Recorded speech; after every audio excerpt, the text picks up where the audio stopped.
Hello friends, welcome back to my channel. நான் தான் உங்கள் கூட்டுக்குருவி. இன்றைக்கி நம்ம சேனலில் என்ன வீடியோ பார்த்துட்ருக்கீங்கன்னா, கேரட் அல்வாங்க. அதை நம்ம வீட்டிலே எப்படி ஈஸியாக செய்கிறது, கம்மி இன்க்ரீடியன்ட்ஸ் வச்சு செய்கிறதுன்றது தான் நீங்கள் பார்த்துட்ருக்குறீங்க. சரிங்களா? லாஸ்ட் வீடியோவில் நம்ம பீஃப் சூப் போட்டிருந்தோம். அது எப்படி இருந்ததுன்றதை நீங்கள் கமெண்ட் பண்ணுங்கள். இந்த வீடியோயும் நீங்கள் ஃபாலோ பண்ணி பாருங்கள். இந்த ரெசிபிஸ் எல்லாம் நீங்கள் வீட்டில் ட்ரை பண்ணி பாருங்கள். நான் இன்றைக்கி உங்களுக்கு கேரட் அல்வா ஈஸியாக எப்படி வீட்டில் செய்கிறது அப்படின்னு நான் உங்களுக்கு சொல்லி கொடுக்குறேன். ஃபஸ்ட்டு நான் ஒரு 1/2 kg கேரட்டை தோல் அப்படியே சீவி எடுத்துகிட்டு நல்லா வாஷ் பண்ணிவிட்டு நல்லா தேங்காய் பூ மாதிரி துருவிக்கணும். ஆக்சுவலாக சில பேர் என்ன பண்ணுவாங்கன்னா, அதை மிக்சியில் கிரைண்ட் பண்ணிடுவாங்க. நாம் எப்போயுமே கிரைண்ட் பண்ண மாட்டோம். இப்படி தேங்காய் துருவுறோம்ல, அந்த மாதிரி துருவி தான் வச்சுப்போம். அதை துருவி அப்படியே வச்சுட்டு அதோட ஈரப்பதம் காயிற வரைக்கும் கொஞ்சம் அப்படியே வச்சிடணும். அதுக்கப்புறம் அதுக்கு தேவையான அளவு சுகர், ஒருத்தவங்க சுகர் கம்மியாக சாப்பிடுவாங்க, கொஞ்சம் பேர் சுகர் நல்லா தூக்கலாக சாப்பிடுவாங்க. சுகர் எப்போயுமே தனக்கு எவ்வளோ தேவையோ அந்த அளவு தான் எடுத்துக்கணும். நட்ஸு நீங்கள் எவ்வளோ வேணாலும் போட்டுக்கலாம். கம்மியாக போட்டாலும் ஒன்றும் பிரச்சனை இல்லை, நிறையா போட்டாலும். நான் ஒரு 50 கிராம்ஸ் கிட்டே எடுத்திருக்கேன். ஏலக்காய் பார்த்தீங்கன்னா பவுடராக போடாதீங்க. பவுடரோட ஃப்ளேவர் சில பேருக்கு பிடிக்கும், சில பேருக்கு பிடிக்காது. அதனால பவுடர் ஃப்ளேவர் ரொம்ப தூக்கலாகிடுச்சுன்னா ஹல்வா நம்ம அதிகமாக சாப்பிட முடியாது, ஒரு மாதிரி திகட்டிடும். ஸோ நான் என்ன பண்ணுவேன்னா, அதை தோல் எடுத்துகிட்டு அதோடய சீட்ஸ் மட்டும்தான் யூஸ் பண்ணுவேன். அதே மாதிரி பாதாமை ஊற வச்சு கட் பண்ண மாட்டேங்க. நீங்கள் பார்த்தாலே தெரியும், அப்படியே டைரெக்டாகவே நல்ல பொடியாக இந்த மாதிரி கட் பண்ணி நைஃபை யூஸ் பண்ணி கட் பண்ணி வச்சுக்குவேன். ஊற வச்சு கட் பண்ணிங்கன்னா உங்களுக்கு அந்த கிறிஸ்பினஸ் கிடைக்காது. ஸோ இந்த மாதிரி கட் பண்ணி இந்த சீட்ஸ் எல்லாம் தனியாக எடுத்து இது ரெடியாக வச்சுக்கணுங்க. நீங்கள் பார்த்தாலே தெரியும், நான் எல்லா சீட்ஸு மட்டும் வச்சுட்டு அந்த தோலை எடுத்துட்டேன். இதை தான் நம்ம யூஸ் பண்ணுவோம். இது அப்படியே நமக்கு வாய்க்கு வந்தாலும் எடுத்து போட்டுடலாம். இப்போ பாலை சுண்டை காய்ச்சி, நான் ஒரு 1/2 லிட்டரு பாலை அதை 1/4 லிட்டர் அளவுக்கு காய்ச்சி வச்சுருக்கிறேன். சரிங்களா? நெய் பார்த்திங்கன்னா நான் அர்ஜென்ட்க்கு செய்கிறதுனால 1/2 kg நெய் தான் சின்ன டப்பா வாங்கி யூஸ் பண்ணிகிட்ருக்கேன். இந்த அளவு நெய்யே போதும். நீங்கள் அதிகமாக யூஸ் பண்ணுறவங்களா இருந்தால் அது உங்களோட இஷ்டம், நீங்கள் அதிகமாக கூட போட்டுக்கோங்க. நான் சின்ன பாக்ஸ் தான் யூஸ் பண்ணிகிட்ருக்கேன். ஃபஸ்ட்டு நெய்யை என்ன பண்ணணும்னா, லைட் சிம்மில் தாங்க நீங்கள் ஹீட் பண்ணணும். அந்த நெய் சூடாகிறதுக்கு முன்னே நட்ஸை போட்டுடணும். நட்ஸ் ரொம்ப ப்ரௌன் ஆக விடக்கூடாது. லைட்டாக நீங்கள் ப்ரௌன் ஆச்சுன்னா அதை நீங்கள் என்ன பண்ணலாம், நீங்கள் இறக்கிடலாம். ஏன்னாக்கா இந்த நெய் சூட்டில் நீங்கள் இறக்குனதுக்கப்புறமும் அது என்ன ஆகுனாக்கா ரொம்ப டார்க் ஆகிடும். ஸோ இந்த மாதிரி கலர் வரும்போது நீங்கள் என்ன பண்ணணும், அந்த நெய்யிலேருந்து நட்ஸை மட்டும் தனியாக பவுலில் எடுத்துக்கணும். நீங்கள் பார்த்தாலே தெரியும் எந்த அளவுக்கு ஆயிருக்குன்னு. அவ்வளோ சிம்மில் வச்சு நெய் காயறதுக்கு முன்னாடியே நட்ஸை போட்டுட்டேன். அந்த கலரை பார்த்தாலே உங்களுக்கு தெரியும். அப்போ நெய் சூடாக இல்லை, சூடாகிறதுக்கு முன்னே போட்டாச்சு.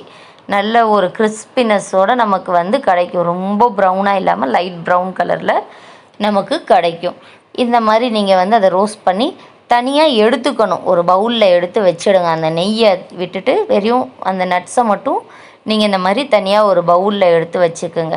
ஏன்னாக்கா நீங்கள் இதிலே கேரட் போட்டு வேக வச்சிங்கன்னா உங்களுக்கு அந்த நட்ஸோட டேஸ்ட் தெரியாது. அது தனியாக அந்த கிறிஸ்பினஸ் உங்களால் ஃபீல் பண்ண முடியாது. ஸோ நீங்கள் இந்த மாதிரி தனியாக எடுத்து வச்சுட்டு இந்த நெய் கூட்டை, இந்த நெய் நீங்கள் வச்சுருக்கீங்களா வானலில், அதிலே என்ன பண்ணணுன்னா, அடுப்பை நீங்கள் ஃபஸ்ட்டு ஆஃப் பண்ணிடணும். ஆஃப் பண்ணிவிட்டு அந்த நெய்யிலே இந்த கேரட்டை போட்டு ஒரு 2-3 பெரட்டு அதிலே கொஞ்சம் என்ன பண்ணணும்னா நெய் எக்ஸ்ட்ரா விட்டு நீங்கள் நல்லா இப்படி சுற்றி விட்டுடணும். உங்களுக்கு பார்த்தாலே தெரியும், அது அதோட ஈரப்பதம் காஞ்சிட்டு உங்களுக்கு அப்படி பிடிக்கிற ஃபீல் தெரியும் அது நீங்கள் கிண்டும் போது. சரிங்களா? அந்த மாதிரி ஆகிற வரைக்கும் நீங்கள் என்ன பண்ணணும்னா, அந்த நெய்யை கேரட்டோட மிக்ஸ் பண்ணிக்கிட்டே இருக்கணும். நல்லா மிக்ஸ் பண்ணதுக்கு அப்புறமாட்டி என்ன பண்ணணுன்னா, உங்களுக்கு தேவையான அளவு நீங்கள் எடுத்து வச்சுருப்பீங்க பாலும் சுகரும் எடுத்து வச்சுருப்பீங்க.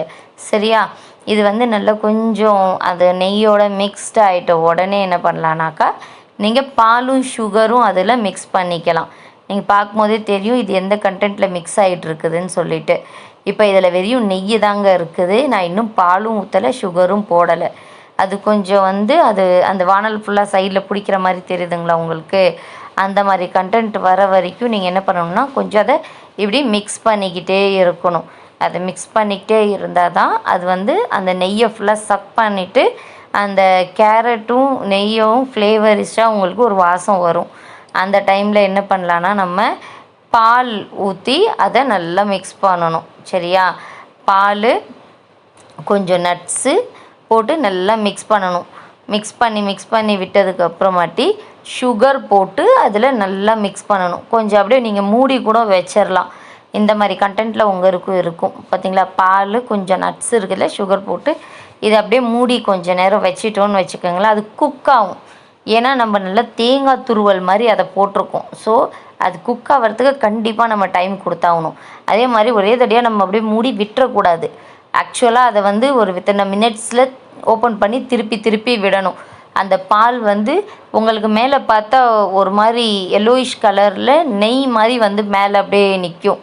அந்த கோவா சொல்லுவோம்ல, அந்த கண்டென்ட்டில் வந்து மேலே நிற்கும். அது மாதிரி நம்ம அந்த பால் ஃபுல்லாக சுண்டணும் கேரட்டோட. அது வரைக்கும் நம்ம திரும்ப இந்த மாதிரி திருப்பிக்கிட்டு இருக்கணும். ஆக்சுவலாக நம்ம சேனலில் வந்து நார்மலாக வீட்டில் இருந்து ஒரு நல்ல ஹை குவாலிட்டி ப்ராடக்டை எப்படி வந்து சூப்பராக ஈஸியாக செய்யணுன்றதை தான் நம்ம வீடியோவில் நம்ம சொல்லி கொடுத்துட்ருக்குறோம். ஓகேங்களா? இப்போ நம்ம வந்து கடை கண்டென்ட்டில் செய்யணுன்னா ஒன்றுமே இல்லை. இதில் துருவி நம்ம இது பண்ணிகிட்ருக்குறோம். அதை நீங்கள் என்ன பண்ணணுன்னாக்கா மிக்சியில் வந்து ஒரு கிரைண்ட் பண்ணிக்கணும். கிரைண்ட் பண்ணிவிட்டு சுகரு மில்க் போட்டு குக்கரில் நீங்கள் 2 விசில் விட்டுருங்க. அவ்வளோதான். அது நல்லா ஸ்மாஷ் ஆயிரும். சரிங்களா? அதுக்கப்புறமாட்டி நீங்கள் நட்ஸ் போட்டு நெய்யில் வதக்கி நட்ஸ் போட்டு அதில் இன்னும் கொஞ்சம் மில்க்கோ இல்லை பாலாடையோ மிக்ஸ் பண்ணிவிட்டு நீங்கள் வந்து அந்த கண்டென்ட்டுக்கு கொண்டுட்டு வந்துடலாம். ஆனால் நம்ம இது வீட்டில் செய்கிறோம். இது செம்ம டேஸ்ட்டு வேறு லெவலில் இருக்கும். நீங்கள் ட்ரை பண்ணி பார்த்து கண்டிப்பாக கமெண்ட் பண்ணுங்கள். இந்த மாதிரி நீங்கள் வேறு ஏதாவது வீடியோ, வேறு ஏதாவது ரெசிபிஸ் நீங்கள் செய்யணும், வேறு ஏதாவது ப்ராடக்ட் செய்யணும்னு சொல்லிட்டுனா நீங்கள் கமெண்ட்டில் சொல்லலாம். அதையும் நான் உங்களுக்கு செஞ்சு காட்டுவேன். இப்போ நம்ம வீடியோக்குள்ளே வாங்க. இப்போ பார்த்திங்கனாலே தெரியும் நம்ம துருவலாக போட்ட கேரட்டோட இப்போ என்ன ஒரு பேஸில் இருக்குதுன்னு பாருங்களேன். அது நல்லா அப்படியே ஸ்மாஷ் ஆகி நம்ம போட்ட மில்கே இல்லை பாருங்கள். அதில் அது ஒரு நல்ல ஒரு ஃபார்மேட்டுக்கு வந்துடுச்சு. சரிங்களா? ஒரு மாதிரி ஸ்மாஷ் ஆகி பால் நெய் எல்லாம் சேர்ந்து ஒரு ஃபார்மேட்டில் வந்துடுச்சு. ஆனால் இன்னமும் வந்து அந்த பால் வந்து வெறும் சக் பண்ணி தான் வச்சுருக்கு, சுண்டலை அந்த கேரட்லேருந்து. ஸோ திரும்ப நம்ம என்ன பண்ணணும், அதை திருப்பிக்கிட்டே இருக்கணும். கொஞ்சமாக நட்ஸ் போட்டு திருப்பினோன்னாக்கா என்ன ஆகும்னாக்கா நட்ஸும் அந்த கேரட்டும் நல்லா மிக்ஸ் ஆகும். நான் இப்போ பாதி நட்ஸ் போட்டு இப்போ திருப்பிட்டுருக்கிறேன்.